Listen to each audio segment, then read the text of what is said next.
नमस्कार, good morning. Balaghat में आपका स्वागत है। मैं हूं यमलेश वंजारी। बालाघाट जिले में कोरोना संक्रमितों की संख्या बढ़कर अब 7 हो गई है। 26 मई को खैरलांजी क्षेत्र के ग्राम बेनी की एक और व्यक्ति की रिपोर्ट पॉजिटिव आई है, जबकि इसके पहले भजियादंड के 3, बेनी के 2 और मौजरी के 1 युवक की रिपोर्ट पॉजिटिव आई थी।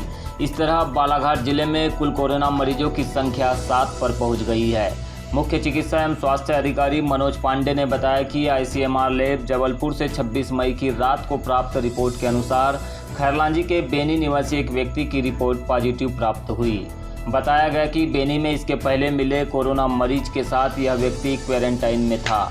2 लोगों की रिपोर्ट आने के बाद उनके 2 और साथियों की सैंपल जांच के लिए भेजी गई थी, जिसमें एक की रिपोर्ट निगेटिव आई थी, जिसे बाद में लैब के द्वारा पुनः मंगाया गया था। इसके बाद रिपोर्ट पॉजिटिव प्राप्त हुई है। अब इस मरीज को भी गायखुरी स्थित सरदार पटेल होम्योपैथिक कॉलेज में बनाए गए कोविड अस्पताल में भर्ती कराया गया है। स्वास्थ्य विभाग अब इस मरीज की भी ट्रैवल हिस्ट्री पता करने में जुटा है। और जिले के मलाजखंड थाना क्षेत्र के ग्राम पाथरी चौकी के अंतर्गत माड़ी के भगवानडी टोला के पास जंगल में सर्चिंग कर रही हाक फोर्स की टीम पर हत्या के उद्देश्य से अंधेरे में फायरिंग किए जाने के मामले पर पुलिस द्वारा 14 नामजद नक्सली सदस्यों के विरुद्ध अपराध पंजीबद्ध कर विवेचना में लिया गया है। इस पूरे मामले में पुलिस पर रात के अंधेरे में ग्रामीणों पर की गई अंधाधुंध फायरिंग के भी आरोप लगे थे। हालांकि पुलिस अधीक्षक ने ऐसे आरोपों को नकार दिया है।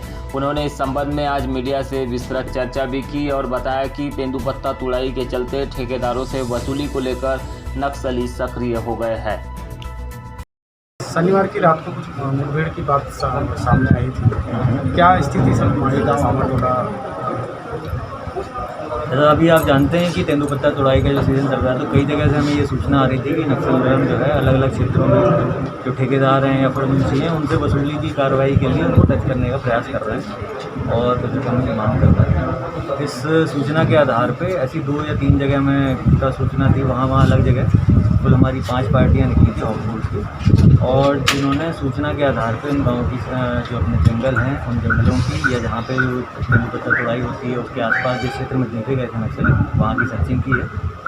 जिस घटना को आप रिफ़र कर रहे हैं, पाथरी पार्टी जहाँ डिप्लॉयड थी, पाथरी के आसपास का जालदा के पास का जो जंगल है, वहाँ पर उनके देखे जाने की सुबह से दोपहर में 3 बार सूचना वहाँ प्राप्त हुई थी, जिसमें कि पार्टी शाम तक पहुँच के उस जंगल में जो भी लिए हुए कुछ रात के 11 साढ़े 11 के आसपास इनकी पार्टी को ऐसा महसूस हुआ कि कुछ लोग आ रहे हैं, 12-15 लोग, जिनके हाथ में टॉर्च है, कुछ आवाज़ समझ में आई पत्तों की। और क्योंकि जब वहाँ पे कुछ हलचल हुई और वहाँ से जो टॉर्च हैं उन्होंने पुलिस पार्टी की तरफ टॉर्च किया, जिससे कि इनकी पोजीशन एक्सपोज आउट हुई, तो एक फायर जो है ना शुरू हुआ। उसके बाद पुलिस पार्टी ने अपना जवाबी कार्रवाई की है, जिसमें कि एक्सचेंज ऑफ फायर हुआ है।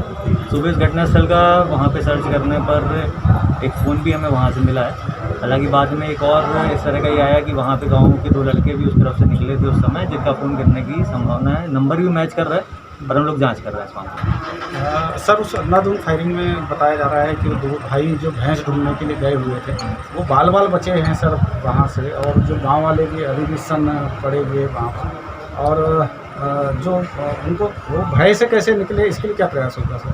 मैं आपके माध्यम से भी, इनफैक्ट हमारे एडिशनल एसपी साहब भी वहाँ गए थे, मुझे पता चला है, मेरी विधायक की जो मैयर से बात हुई थी वो भी वहाँ गए हुए थे। सभी के माध्यम से मैं ये बताना चाहूँगा कि जो पुलिस की जंगल में कार्रवाई चलती है तो गांव वालों को पता है, और कभी भी इस तरह का किसी गांव वाले को, किसी भी अपने नागरिक को से चिंता करने की आवश्यकता नहीं है। आपने ये देखा होगा कि जो लोग वहाँ से निकले भी हैं या जो बच गए, जिनका आपका कहना है, परंतु यदि वो अपने काम से, यदि वो नक्सलियों के साथ नहीं है, तो किसी को भी घबराने की ज़रूरत नहीं है। कई बार इस तरह की ज़रूर शिकायत हमारे पास सामने आती है कि कोई कुछ सामान पहुँचाने जा रहा है।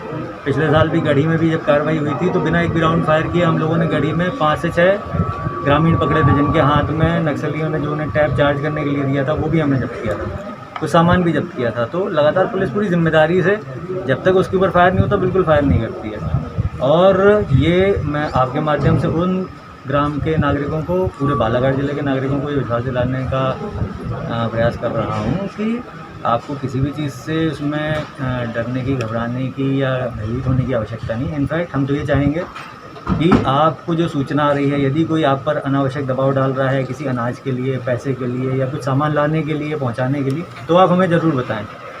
इससे पुलिस और नागरिकों के सहयोग से ही हम इस समस्या से निजात पा सकेंगे। पुलिस आपके सहयोग के लिए वहाँ जो हमारी पार्टी लगी हुई थी उनमें से किसी का भी घर उस गांव के उस चौकी के पास नहीं है। वो सब हमारे बालाघाट के नागरिकों की सुरक्षा के लिए वहाँ पर ड्यूटी कर रहे हैं, अपने परिवारों से दूर हैं और वो आपकी सेवा में सदैव तत्पर है। तो सर क्या